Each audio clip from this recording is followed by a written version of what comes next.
আল্লাহ এবং তার রাসূলের আনুগত্য না করা। পৃথিবীতে মানুষ কেবল নবী রাসূল আলাইহিমুস সালামগণেরই আনুগত্য বা অনুসরণ বা মান্য করে না, বরং তাদেরকে প্রত্যাখ্যান করে মানুষ অন্য কাউকেও গ্রহণ করতে পারে। সেই ক্ষেত্রে যারা আল্লাহ এবং তার রাসূলের আনুগত্যকে ছেড়ে দিয়ে আল্লাহ এবং তার রাসূলের আনুগত্য বাদ দিয়ে শয়তানের আনুগত্য করে, অথবা কোনো পীর বুজুর্গ অথবা অন্য কোনো কিছুর আনুগত্য করে, ইবাদত করে, তাহলে এই মানুষের জন্য এটি হবে আফসোস, আক্ষেপের কারণ।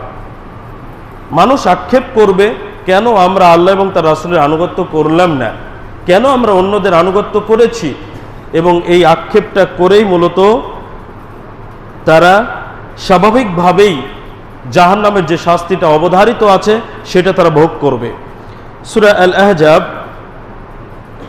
৬৬ নম্বর আয়াত আল্লাহ সুবহানাহু ওয়া তাআলা বলেছেন, ইয়াউমা তুকাল্লাবু উজুহুহুম ফিন-নার,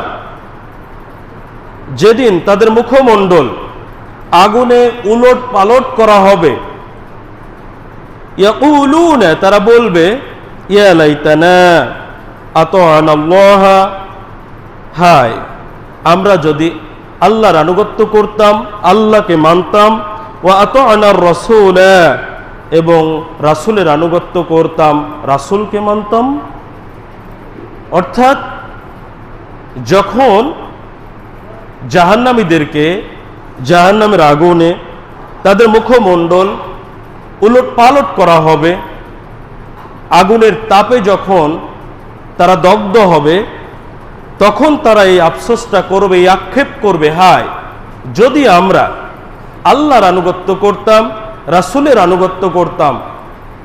অর্থাৎ আল্লাহ এবং আল্লাহ রাসূলের আনুগত্য করলে আজকের এই শাস্তির সম্মুখীন হতাম না, কিন্তু তারা শাস্তির সম্মুখীন হয়ে গেছে। এখন আক্ষেপ করে কোনো লাভ হবে না, কোনো উপকারিতা তারা পাবে না।